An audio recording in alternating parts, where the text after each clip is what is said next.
The workshop buzzed with its usual hum of worn machinery, the faint scent of engine oil and burnt metal clinging to the air like an old memory. Adrian Carter, hunched over his workbench, barely noticed the passing of time as he calibrated a stubborn circuit board.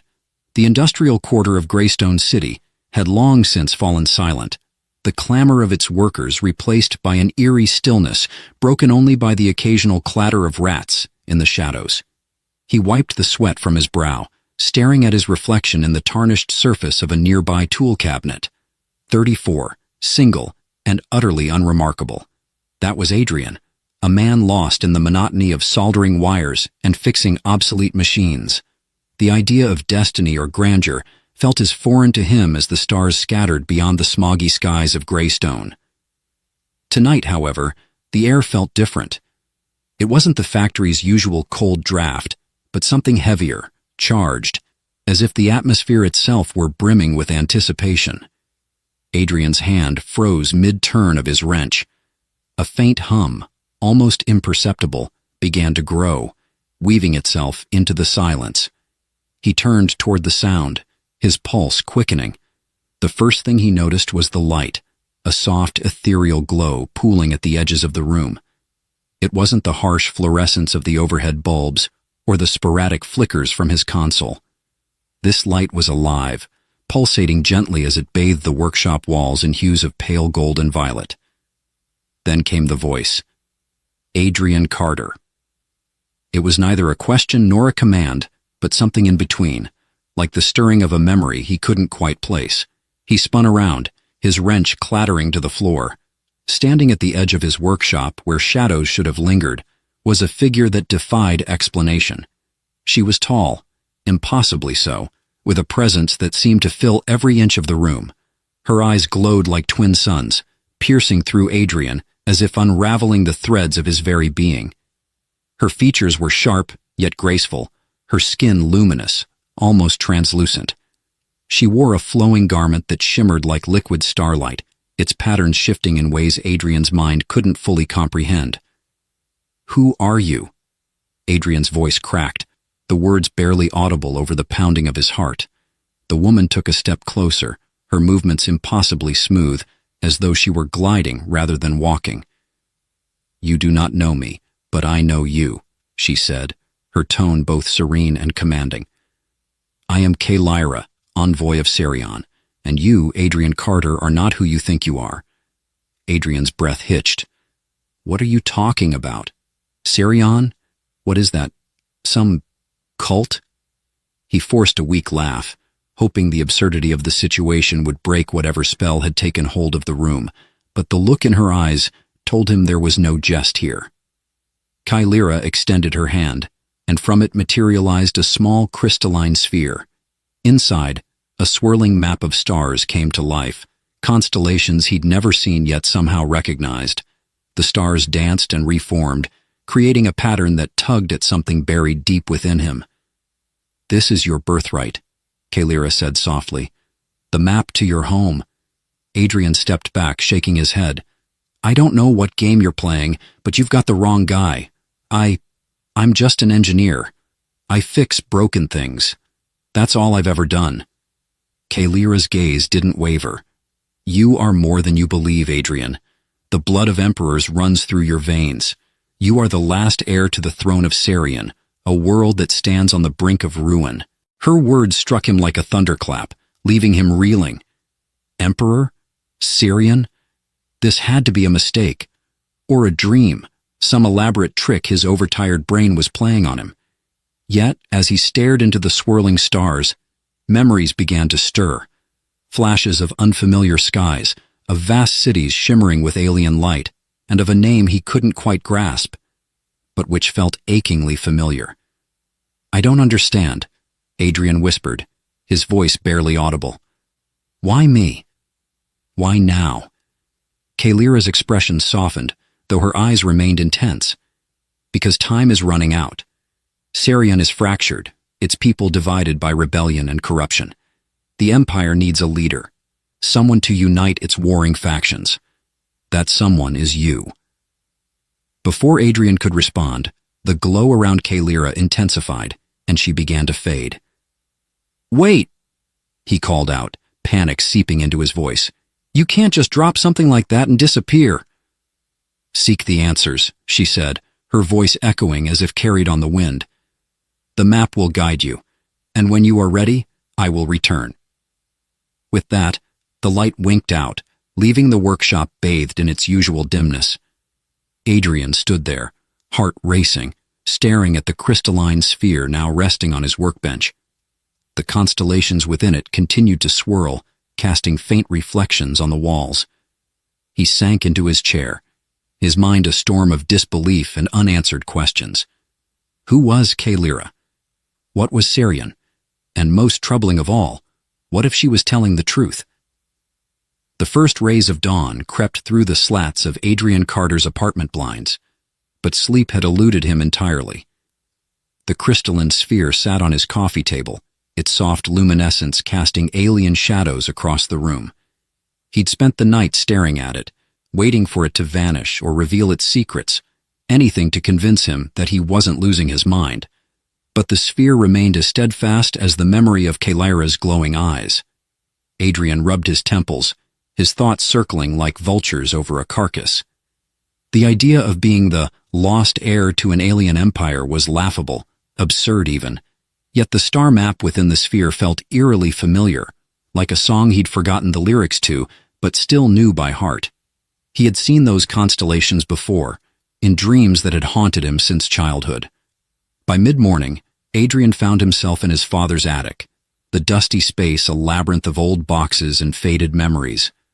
His father had passed years ago, leaving Adrian with little more than a few keepsakes and a strained sense of familial duty. If there were any answers to this madness, they'd be buried here. He sifted through stacks of papers and yellowed photographs, the attic's silence broken only by the creak of floorboards and the occasional thud of something dislodging. It felt like searching for a needle in an infinite haystack until he stumbled upon an old leather-bound journal tucked beneath a box of tools. The initials J.C. embossed on the cover sent a chill down his spine. The journal belonged to his father, James Carter. Adrian's hands trembled as he flipped through the pages, their edges brittle with age. Most entries were mundane musings about work and family, but one passage, dated 33 years ago, caught his attention. "They've found us. I thought we were safe here, but it seems no distance is great enough. If Adrian is to have a chance at a normal life, he must never know. The map stays hidden." Adrian's breath hitched. The words felt like a punch to the gut, unraveling the foundation of everything he thought he knew about his life. His father had known something tied to this insane puzzle. He scanned the attic, desperate to uncover what his father had hidden. That's when he noticed the floorboard. A faint seam betrayed its presence, and with a screwdriver, Adrian pried it loose. Beneath it lay a small metal case. He opened it to find a faded photograph of his parents, their smiles genuine, but tinged with a sadness he hadn't noticed before. Beside the photo was a device, a sleek, palm-sized object of unknown origin. It bore no buttons, no seams, only a smooth surface etched with patterns reminiscent of the star map in the sphere. The device began to hum softly as Adrian touched it, its etched lines glowing faintly. It sent a jolt up his arm, not painful but deeply unsettling.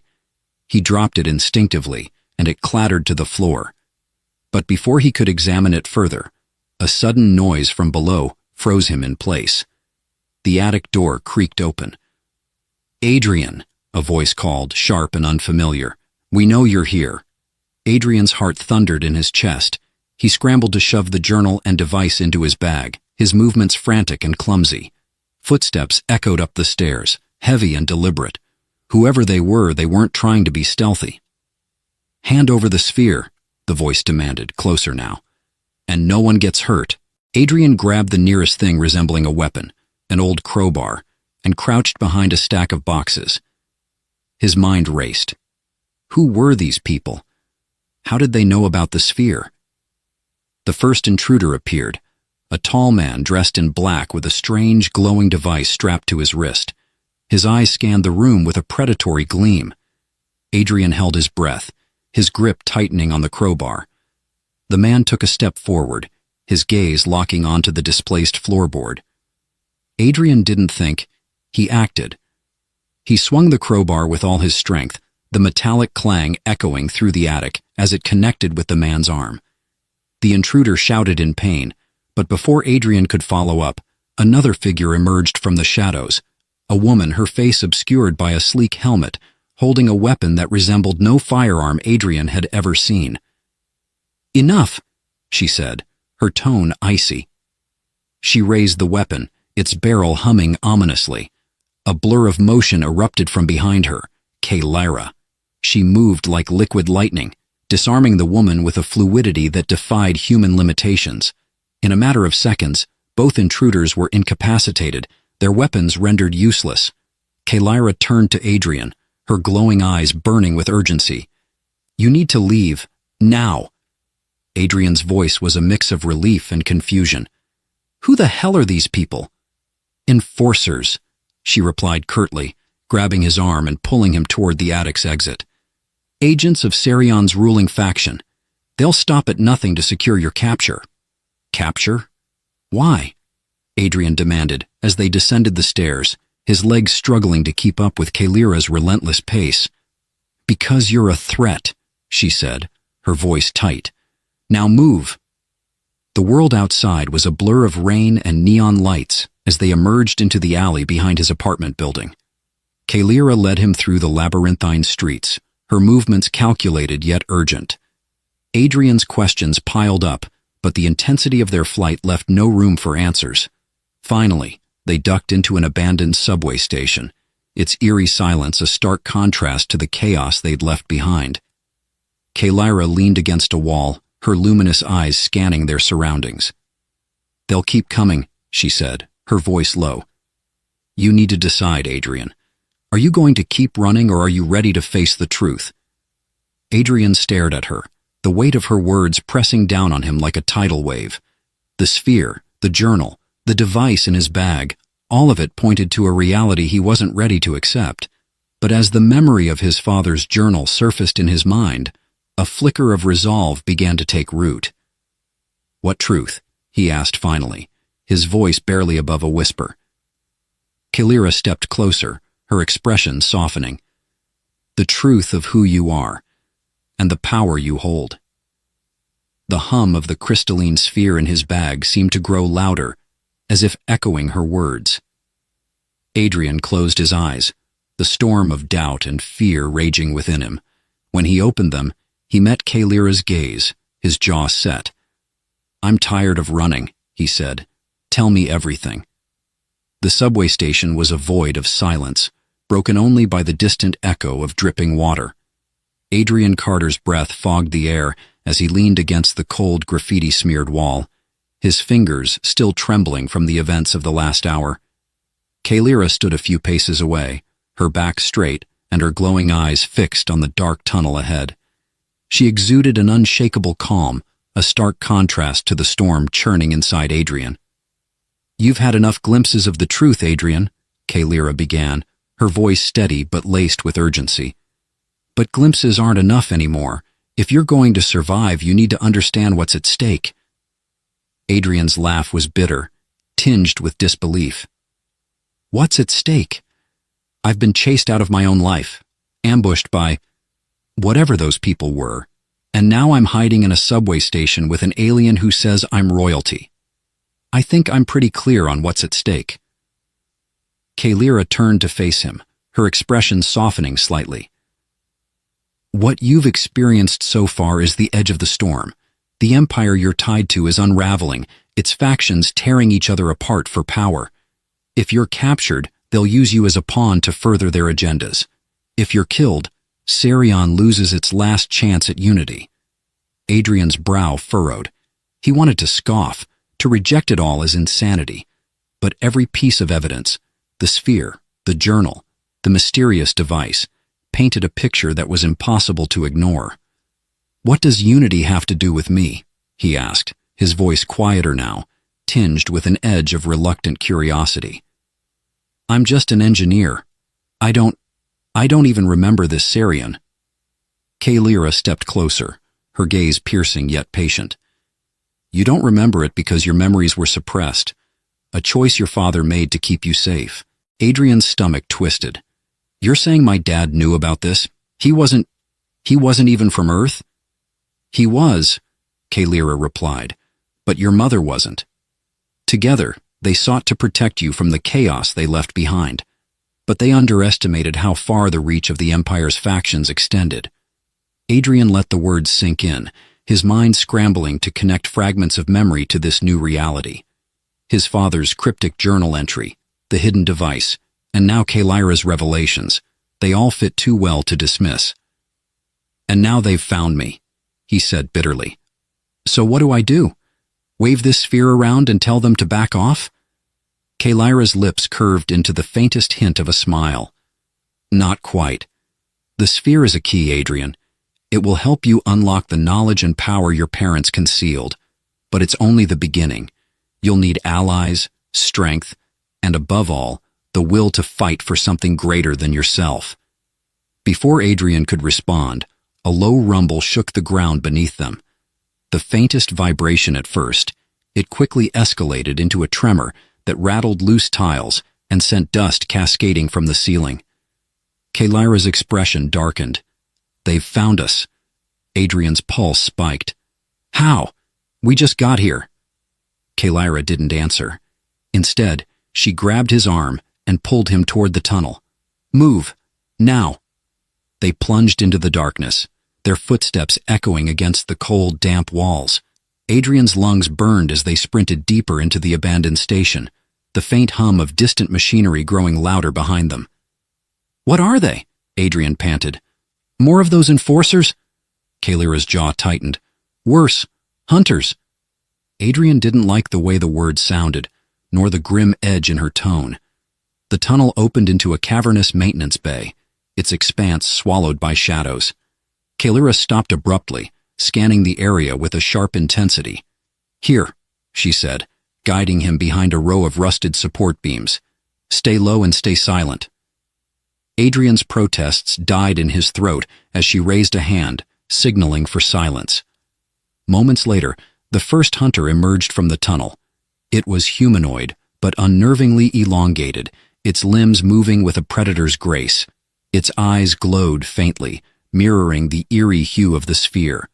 Sleek armor adorned its frame, and a weapon unlike anything Adrian had ever seen was clasped in its clawed hands.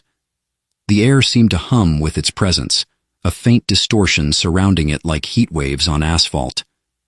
Kaylira pressed a finger to her lips, her other hand resting on the hilt of a weapon Adrian hadn't noticed before. He held his breath, every muscle in his body taut as the hunter's gaze swept the room. It tilted its head, as if listening for a sound too faint for human ears. Then, without warning, it turned and fired. A searing bolt of energy struck the beam above them, sending shards of metal and concrete raining down. Adrian yelped, his cover blown as he stumbled out into the open. The hunter moved with terrifying speed, closing the distance in seconds. But before it could strike, Kaylira intercepted it, her weapon, a shimmering blade of light, springing to life. The two clashed in a flurry of motion too fast for Adrian to follow, the air crackling with energy. Run! Kaylira shouted, her voice cutting through the chaos. Adrian hesitated, his instincts warring with his fear. But the sight of another hunter emerging from the tunnel spurred him into action. He bolted toward the far end of the maintenance bay, his mind racing. The sphere in his bag seemed to pulse in rhythm with his frantic heartbeat, its glow seeping through the fabric. The bay led to another tunnel, narrower and darker than the first.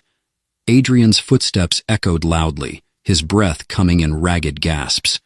He risked a glance over his shoulder and saw Kaylira locked in combat with both hunters, her movements a blur of lethal precision, yet even she seemed hard-pressed to keep them at bay. Adrian stumbled into a side passage, the walls closing in around him. He fumbled for the sphere, its glow illuminating the narrow space. As his fingers brushed its surface, the star map within shifted, lines connecting in a pattern that pointed toward a faintly glowing panel on the wall ahead. Desperation lending him focus, Adrian pressed the sphere against the panel. It flared to life, a hidden doorway sliding open with a low hiss. Without a second thought, he darted inside, the door sealing shut behind him. The space beyond was small and dimly lit, its walls covered in alien symbols that seemed to writhe and shift under his gaze. At the center of the room was a pedestal, its surface marked with the same patterns as the device he'd found in his father's attic.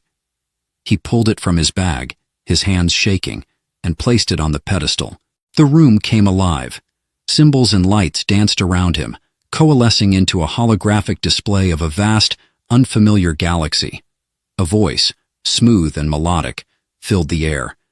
Adrian Carter, heir to Sarian, the time has come to awaken.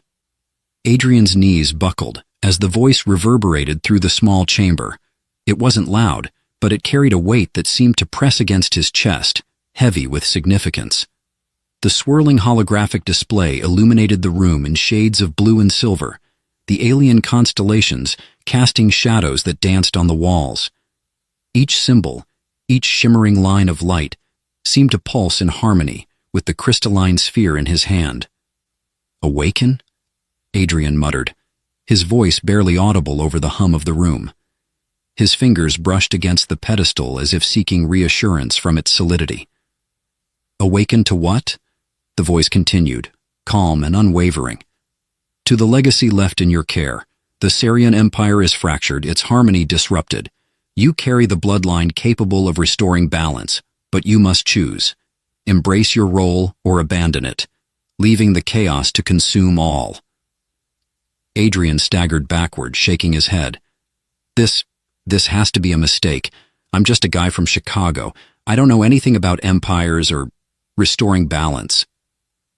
The holographic symbols shimmered, forming the image of two figures, a man and a woman. Adrian's breath caught in his throat as recognition hit him like a punch to the gut. The man was unmistakably his father, younger, but with the same resolute expression Adrian remembered. The woman beside him had Kalyra's glowing eyes, but her features were softer, warmer, with an air of quiet strength. "James and Alara Carter," the voice intoned. "Guardians of the Sarian heir. They chose Earth as your sanctuary, shielding you from the Empire's strife. Their sacrifices ensured your survival, but the burden of choice now falls to you." Adrian's mind raced. His father had known. All the cryptic entries in the journal, the hidden device. It wasn't paranoia or delusion. It was preparation. But why hadn't he told Adrian? Why let him stumble into this mess blind? Before he could process further, the room's hum shifted, a low vibration rattling through the floor. The holographic display dimmed, and the symbols began to flicker. Adrian glanced at the sealed door behind him, dread pooling in his stomach. Kalyra's voice crackled through a hidden speaker, sharp and urgent. "Adrian, whatever you're doing, do it faster. The hunters won't be held off much longer." He turned back to the pedestal, his heart pounding. The device his father had hidden now pulsed in rhythm with the sphere, their energies intertwining. Adrian placed his hands on the pedestal, feeling an almost magnetic pull as the holographic display surged back to life. The constellations shifted, forming a single glowing point of light. The voice returned, softer this time. "The first step lies within. To awaken, you must face the trials. Only then will your path be revealed." "Trials?" Adrian hissed, his frustration boiling over. "I don't have time for trials. There are things out there trying to kill me." "The choice is yours," the voice replied. "Leave now, or proceed." Adrian's fists clenched at his sides. Every fiber of his being screamed at him to run, to find a way out of this madness. But his father's face lingered in his mind, the quiet determination in his eyes. Adrian didn't know if he believed in destiny, but he couldn't ignore the gravity of what was unfolding. "Fine," he said through gritted teeth. "I'll do it. Whatever these trials are, let's get them over with." The pedestal's surface rippled like water, and the holographic symbols spiraled around Adrian, enveloping him in light. The chamber dissolved, replaced by a vast expanse of stars and darkness. Adrian felt weightless, his body suspended in the void. A figure emerged from the darkness, its form indistinct but radiating an aura of authority. Its voice echoed in Adrian's mind, layered and resonant. To claim your legacy, you must prove your resolve. 3 trials await, of memory, of spirit, and of sacrifice. Fail, and the path will close forever. Adrian swallowed hard, the enormity of the moment pressing down on him. What happens if I fail? The figure's silence was answer enough. The first trial began without warning. The stars around Adrian coalesced, forming a scene that tugged at his heart. His childhood home, bathed in the warm glow of a summer evening. He stood in the yard, watching his father tinker with an old radio on the porch. It was a memory, vivid and painfully real. "Adrian," his father's voice called, full of warmth. "Come here, I need your help."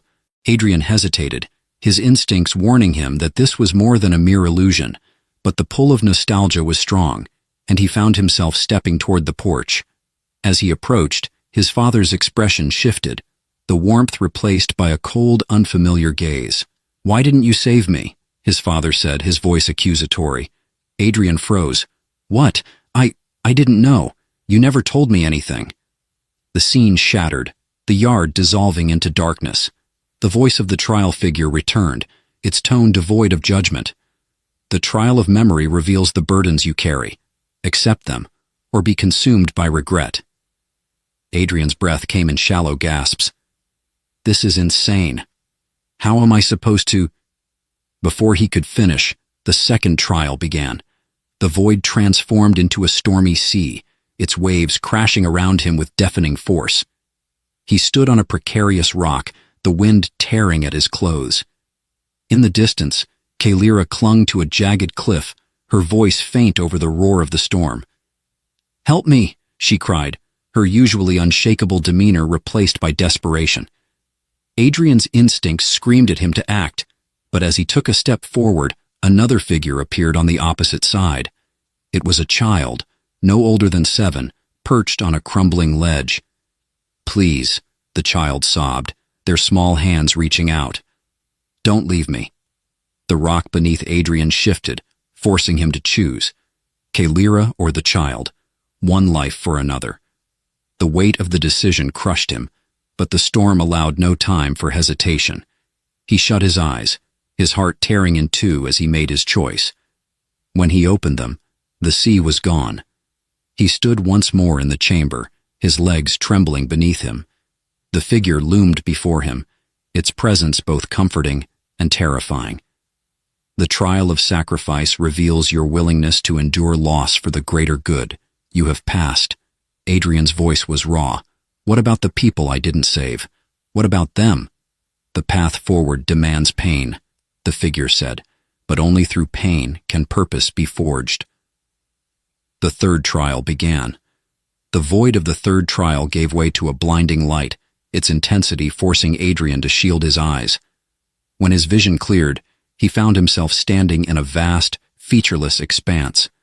The air hummed with an energy that felt alive, pressing against his skin and mind.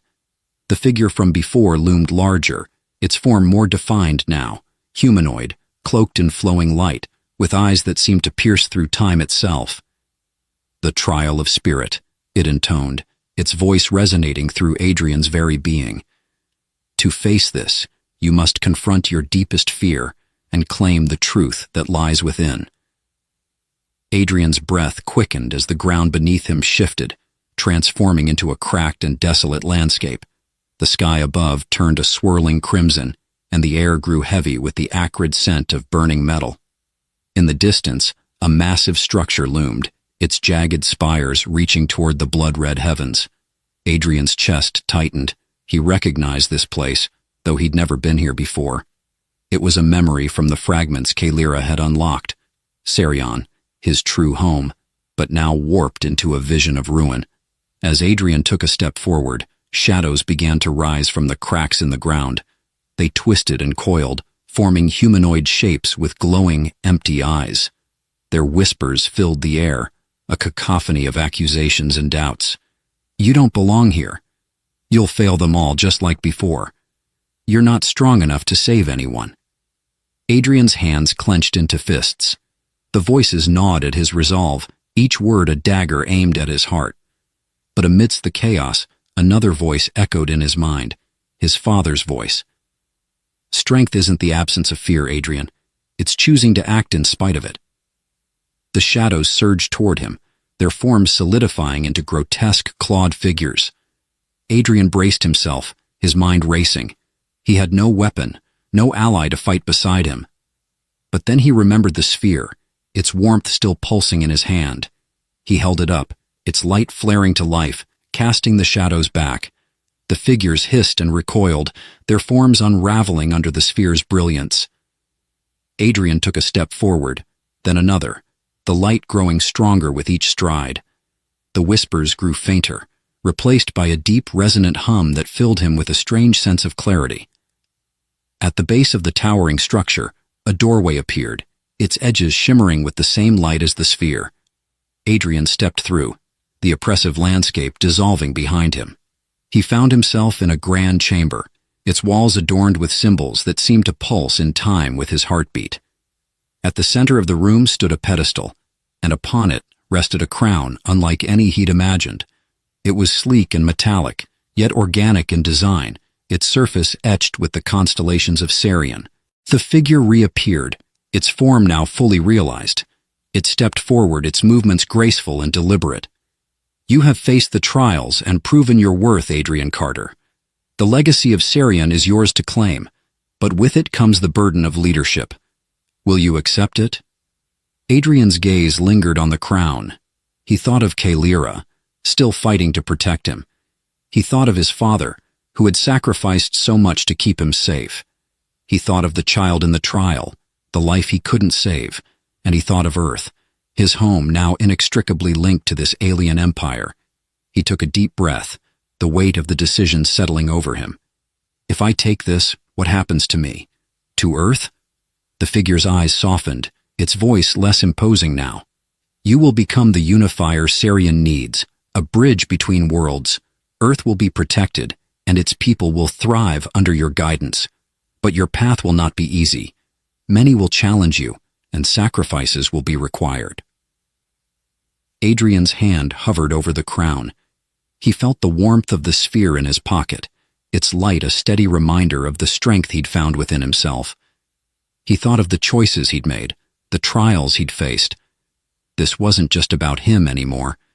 It was about something greater, something worth fighting for. With a resolute nod, he lifted the crown and placed it on his head. The room erupted in light, the symbols on the walls flaring to life. The figure bowed its head, its form beginning to dissolve into the light. The air has risen. Sarian's fate is now in your hands. The chamber faded, and Adrian found himself back in the subway maintenance bay. The hunters were gone, their bodies crumpled at Kalira's feet. She turned to him, her expression a mixture of relief and awe. Adrian, you did it. He touched the crown, its weight both physical and symbolic. I don't know if I'm ready for this, he admitted, his voice barely above a whisper. Kalira stepped forward, placing a hand on his shoulder. No one ever is. But you're not alone anymore.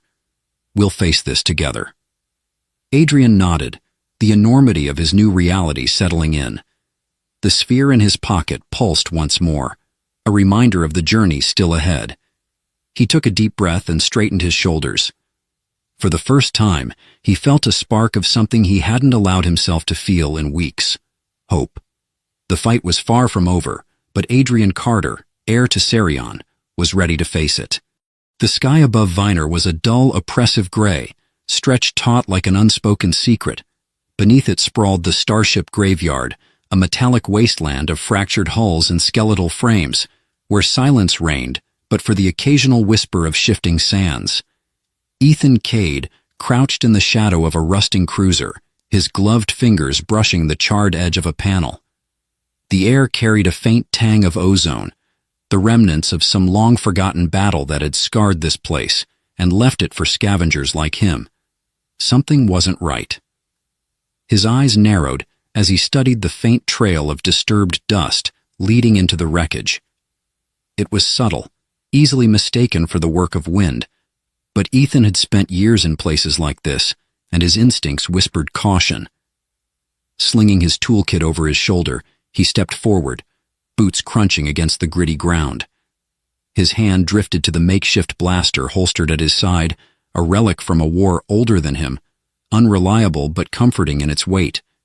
Inside the wreck, shadows clung to every surface, shifting uneasily with the dim light that filtered through jagged breaches in the hull. Ethan adjusted his visor, activating its low-light filter, and the world sharpened into a palette of greens and grays. He moved deeper, his breath slow and measured, ears straining for any sound beyond his own steps. It was there he found her. At first, she was just another shadow among many, a dark shape crumpled against the wall. Ethan hesitated, his grip tightening on the blaster. No movement, no sound. He edged closer, and the shape resolved into a figure, humanoid, yet unmistakably alien. Her armor, sleek and black as voidstone, bore the marks of a violent encounter. Deep gashes marred its surface, and a faint, bluish liquid, her blood, he guessed, seeped from beneath the plates. Her face was partially obscured by a cracked visor, but what he could see was arresting. Pale skin, with an almost iridescent sheen, and features carved with a precision that felt more engineered than natural. Even in unconsciousness, there was something about her that radiated danger. Ethan's pulse quickened. "Damn it," he muttered, lowering his blaster.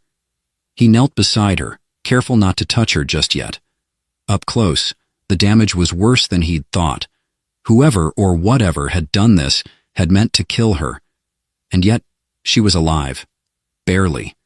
Her breathing was shallow, each rise and fall of her chest a laborious effort. "Who the hell are you?"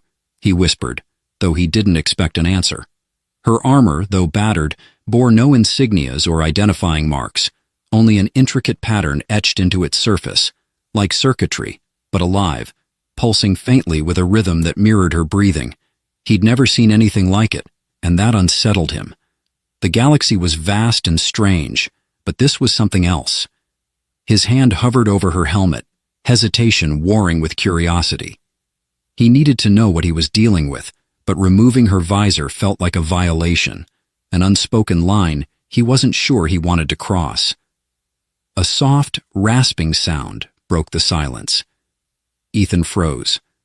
Her hand, clad in a gauntlet that glinted faintly in the dim light, twitched.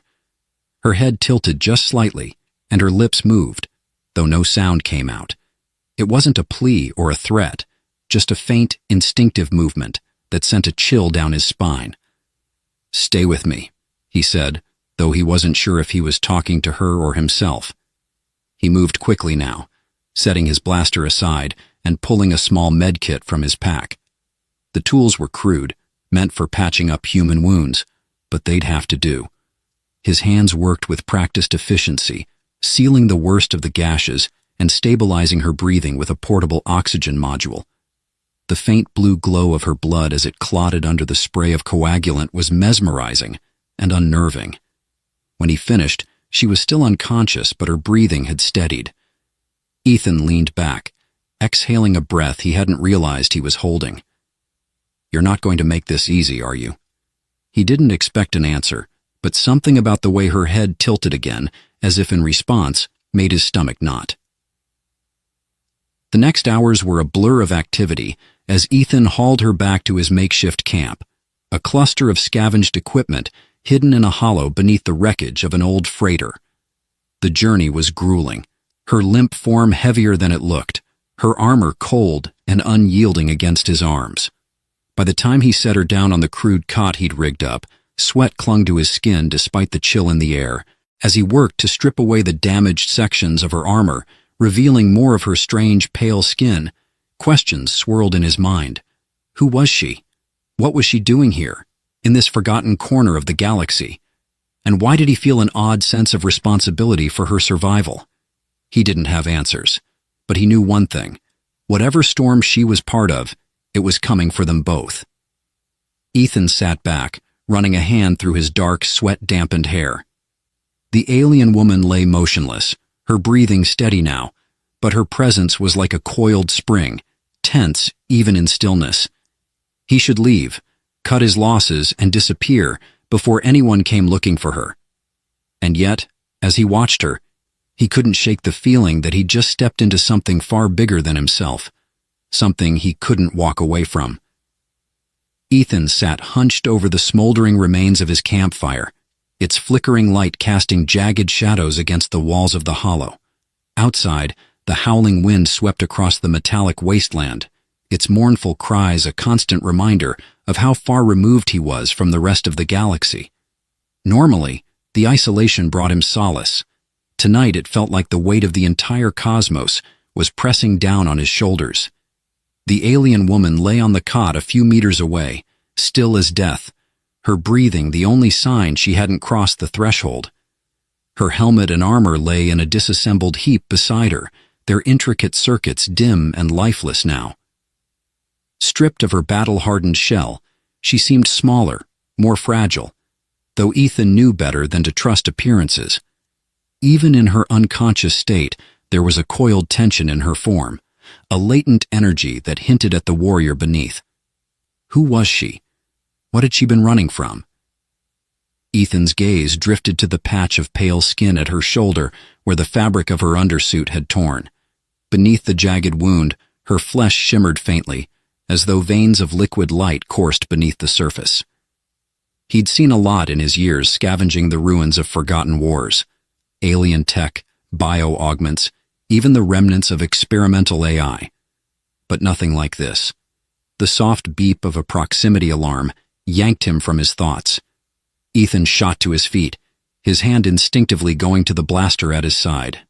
The alarm was faint, a barely audible pulse from the modified sensor array he'd planted at the entrance to the hollow. Something, or someone, was nearby. His mind raced. The woman hadn't woken yet, and he had no idea how long it would take for her injuries to heal, or if they even would. He glanced at her motionless form, then back toward the narrow crevice that served as the hollow's only entrance. They weren't safe. The wind screamed as Ethan scrambled up the incline leading to the crevice, the chill biting through his jacket. He crouched at the entrance, the blaster steady in his hand, and peered out into the gloom. The starship graveyard stretched before him, an endless expanse of twisted metal and fractured stone. Nothing moved, but the alarm hadn't been wrong. Something was out there. He adjusted the visor over his eyes, switching it to thermal mode. At first, the world was a smear of muted grays and blues, the heat signatures of the wreckage faint and distant. Then he saw it, a cluster of faint red blurs moving in the distance, weaving between the skeletal remains of starship hulks. Bounty hunters. Ethan's grip on the blaster tightened. They moved with purpose, spreading out in a practiced formation that spoke of training and experience. He couldn't make out their species or allegiance from this distance, but it didn't matter. They were looking for something, or someone, and they were heading straight for his camp. A low, guttural groan echoed from the hollow behind him. Ethan turned sharply, heart pounding. The woman was stirring, her head shifting against the cot. He hurried back down, kneeling beside her as her eyes fluttered open. Eyes like molten gold, their intensity startling against her pale skin. For a moment, she stared at him, uncomprehending. Then awareness flickered in her gaze, and she tensed, her hand darting toward the empty space at her hip where a weapon should have been. "Easy," Ethan said, raising his hands in what he hoped was a universal gesture of peace. "I'm not your enemy." Her eyes narrowed, and she tried to sit up, but her body betrayed her, collapsing back onto the cot with a sharp hiss of pain. "You're hurt," he continued, his voice low but firm. "Whoever did this to you, they're still out there, and now they're looking for us." The words seemed to cut through her haze of confusion. Her gaze flicked to the entrance of the hollow, then back to him. Her voice, when she spoke, was hoarse but sharp. "How long?" "Hours, maybe less," Ethan replied. "They've got a head start, but this place isn't exactly easy to navigate." She closed her eyes, exhaling slowly. When she opened them again, the vulnerability he'd glimpsed moments before was gone, replaced by a cold, calculating focus. My armor. It's damaged, Ethan said, gesturing to the heap beside her. I did what I could to stabilize you, but I'm not a medic, and I don't know your physiology. Her gaze softened, just slightly. You're human. Ethan snorted. Thanks for noticing. Now, do you have a plan, or are we just waiting for them to come to us? She didn't answer immediately. Instead, she swung her legs over the side of the cot, her movements slow and deliberate as though testing the limits of her body.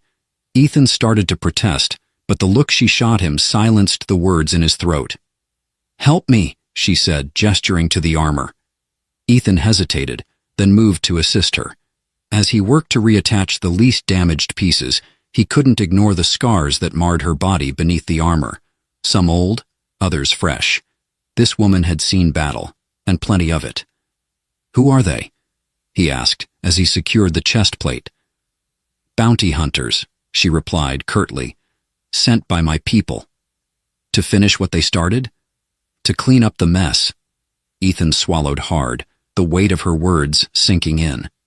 And what kind of mess are we talking about?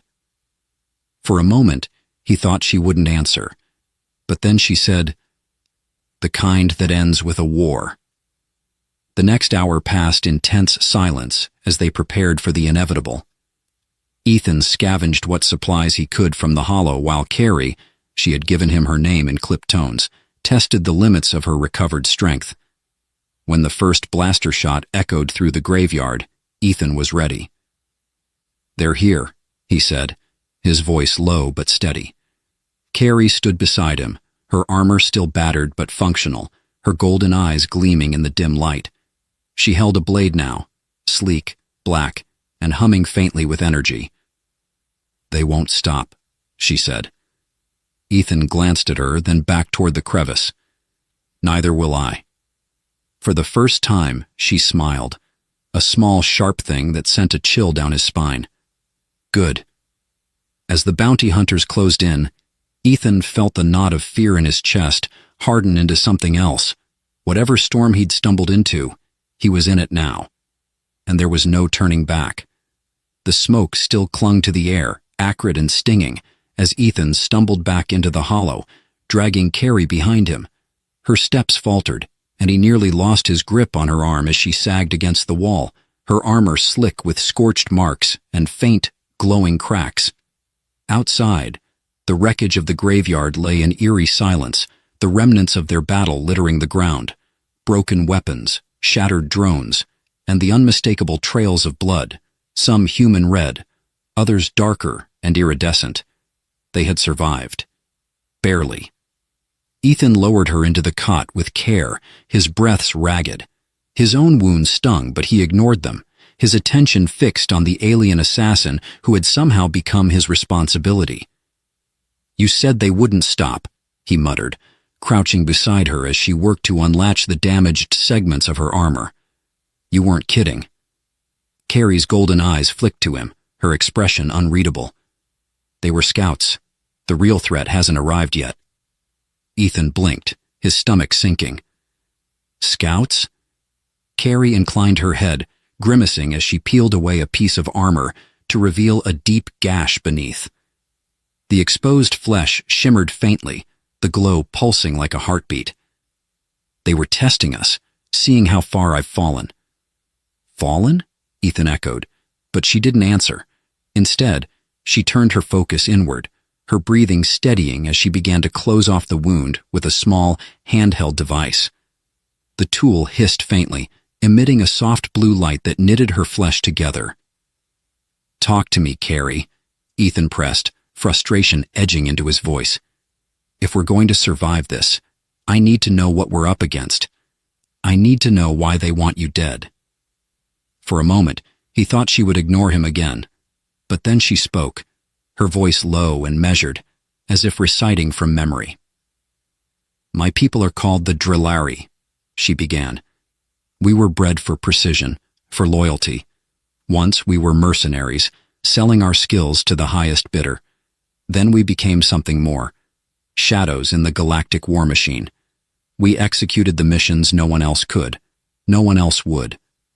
She paused, her gaze distant.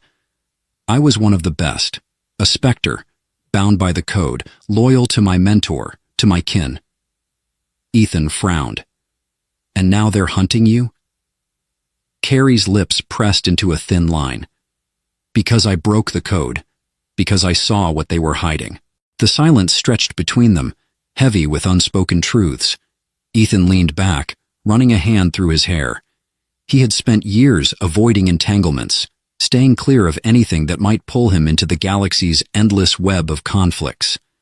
And now here he was, neck deep in someone else's war. Before he could respond, a faint hum reached his ears, a vibration in the air, so subtle it was almost imperceptible. Carrie stiffened, her eyes narrowing. Do you hear that?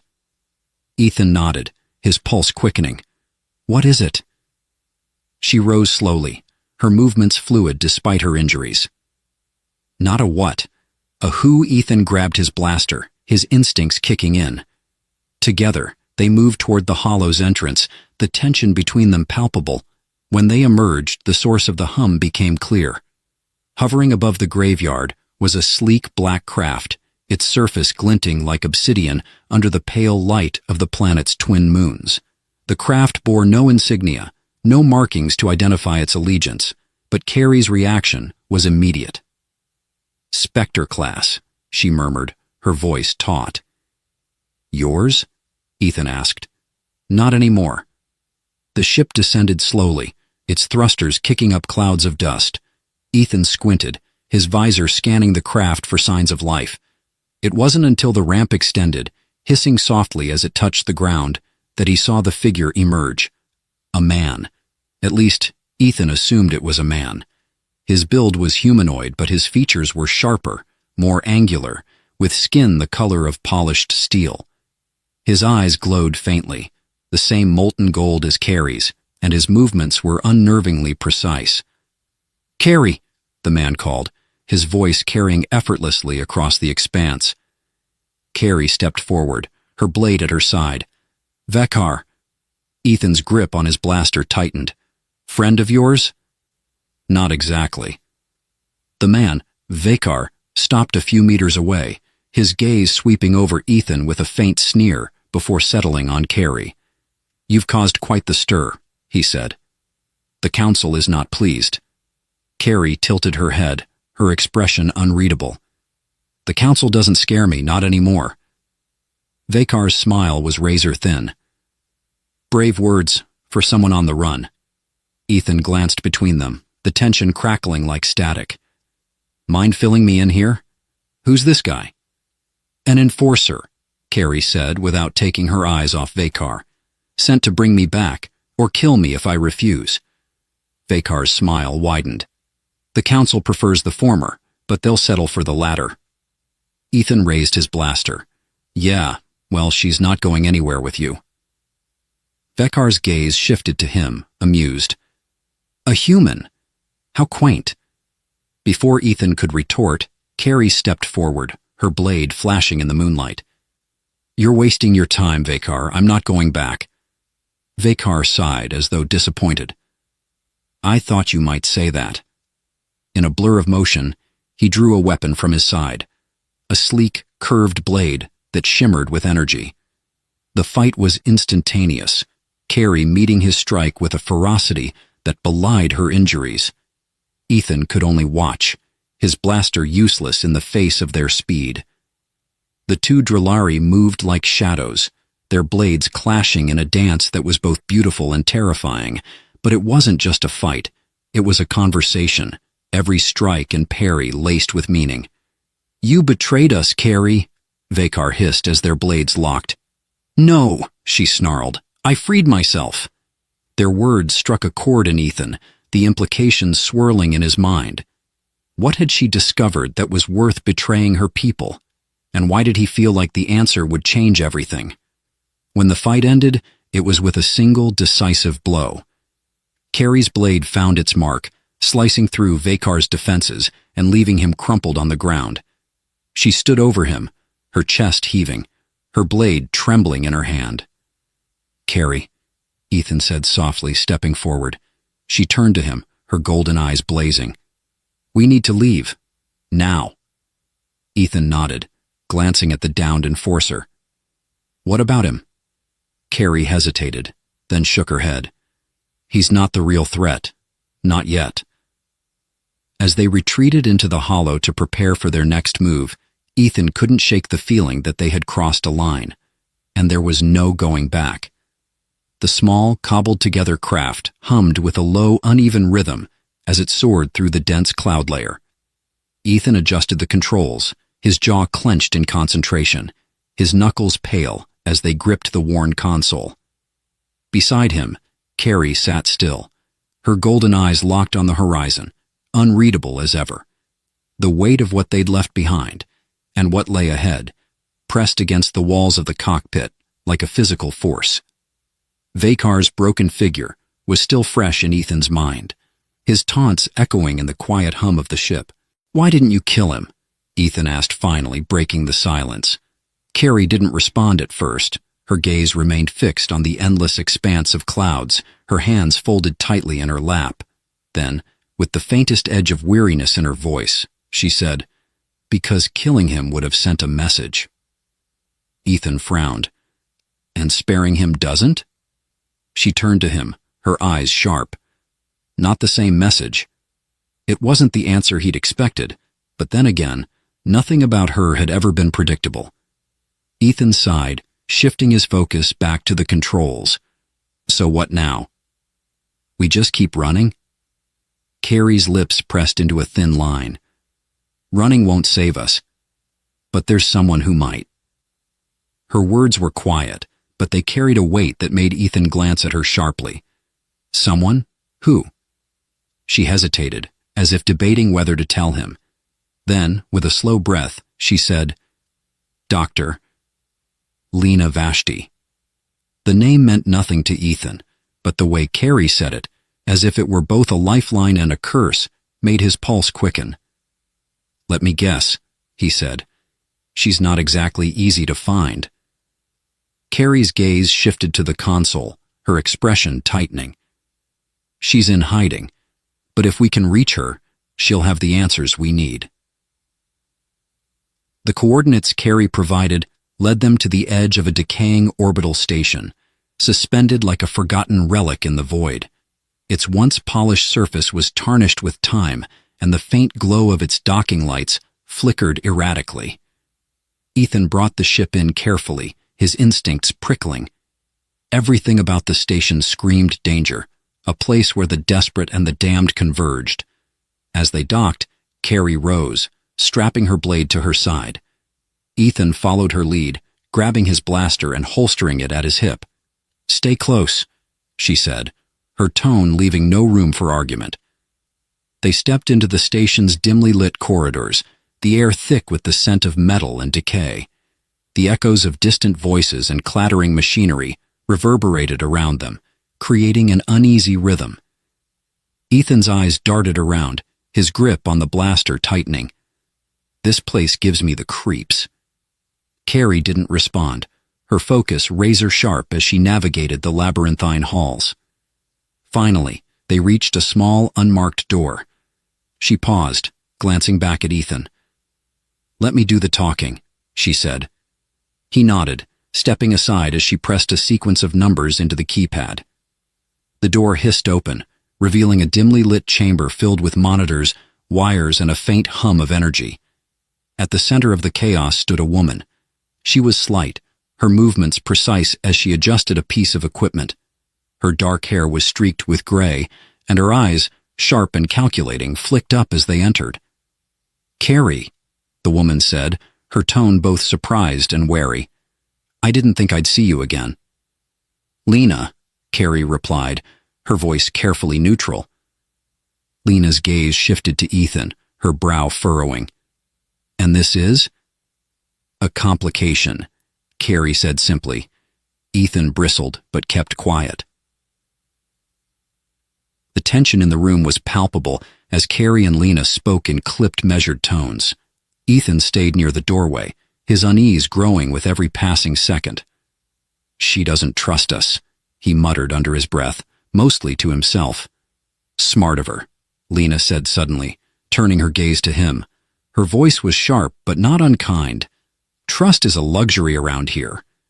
Ethan opened his mouth to reply, but Carrie cut him off. "Lena," she said, her tone more forceful now, "I didn't come here to exchange pleasantries. I need answers." Lena crossed her arms, her expression unreadable. "Answers about what?" Carrie stepped closer, her eyes blazing. "About the council.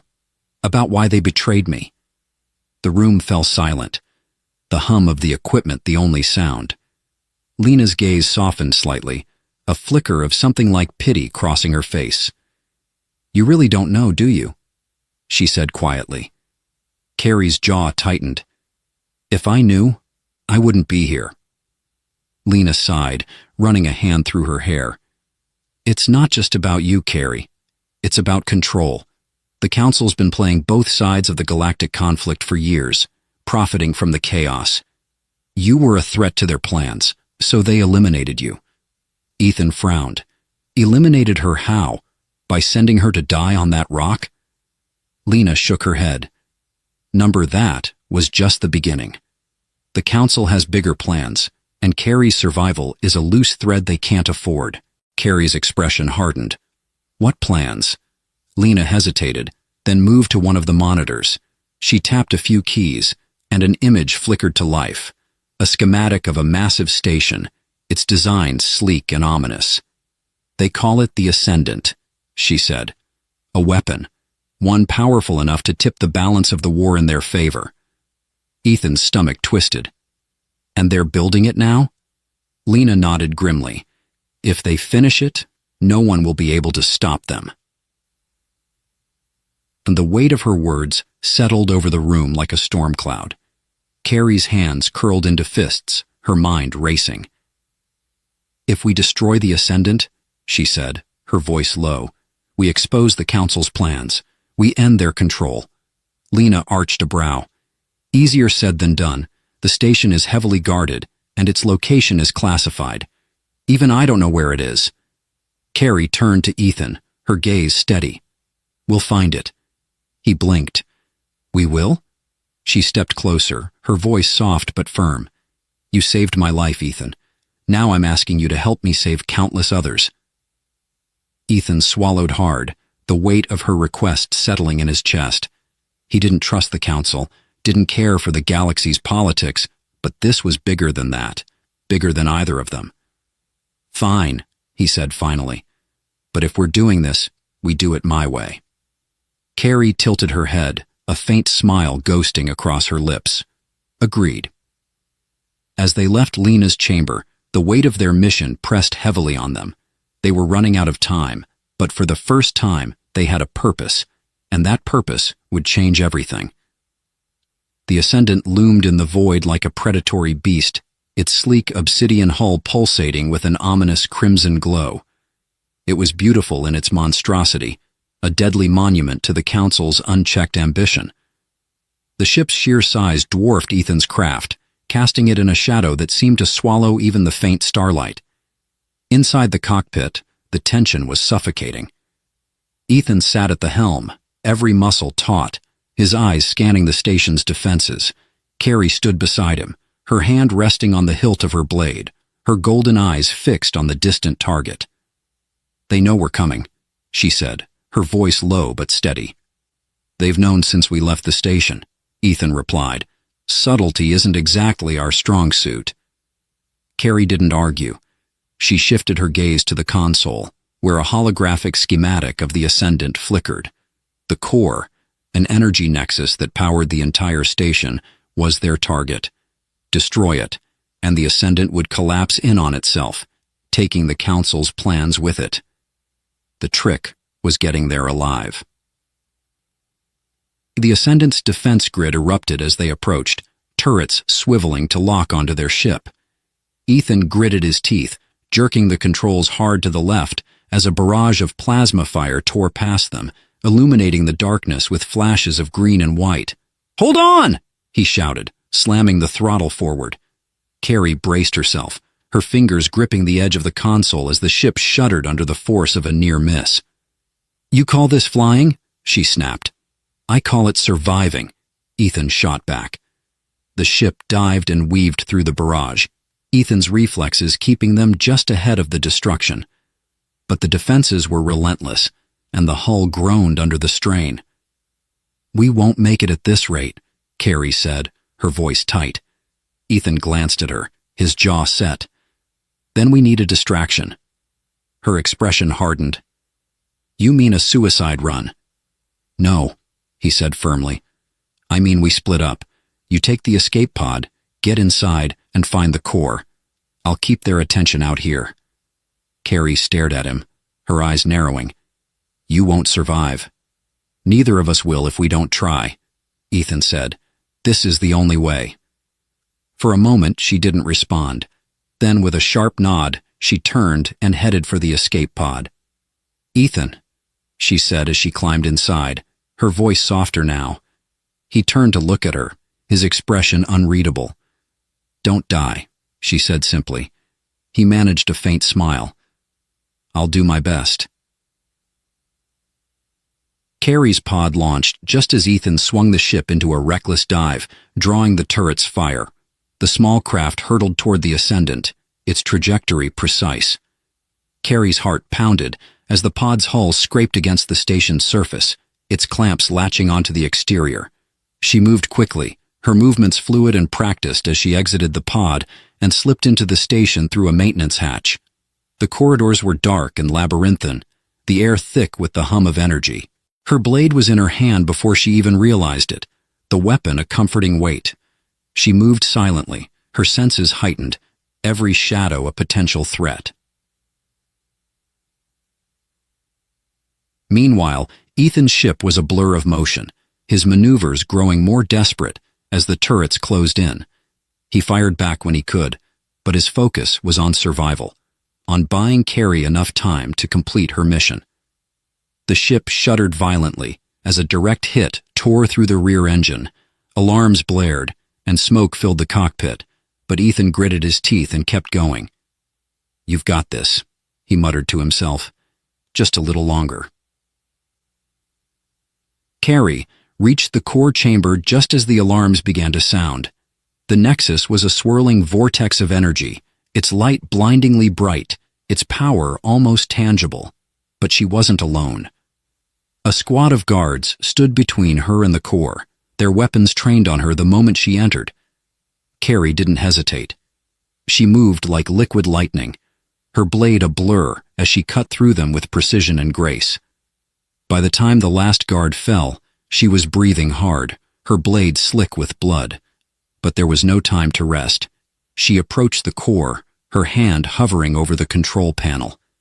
The sequence Lena had given her played in her mind, every step etched into her memory. As she entered the final command, the Nexus began to destabilize, its energy spiraling out of control. Ethan saw the explosion before he felt it. The Ascendant's core erupted in a blinding flash, the shockwave ripping through the station and sending debris hurtling into space. His ship was caught in the blast, the force slamming it into a violent spin. Ethan gripped the controls, his vision swimming as alarms blared around him. But then through the chaos he saw it, a small craft emerging from the wreckage, its trajectory steady. Carrie.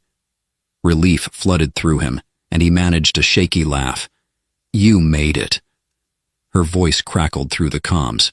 "So did you." They met on a barren moon, the Ascendant's wreckage visible in the distance, a silent monument to their victory. Carrie stepped out of her craft, her movements slower now, her exhaustion evident. Ethan met her halfway, his face streaked with soot, his expression equal parts relief and disbelief. "You did it," he said, his voice rough. "We did it," she corrected. For a moment, they just stood there, the weight of everything they'd endured settling over them. Then, without warning, Carrie stepped forward and pulled him into a fierce embrace. Ethan froze, surprised, but then his arms came around her, holding her tightly. "We're not done yet," she said softly. No, he agreed. But for now, we're alive. And for the first time in what felt like forever, that was enough. As they stared out at the wreckage, the stars beginning to pierce the darkness, there was a sense of something new, something fragile but undeniable. Hope. And in that moment, amidst the ruins of the Ascendant, they knew that their fight wasn't over, but together they could face whatever came next.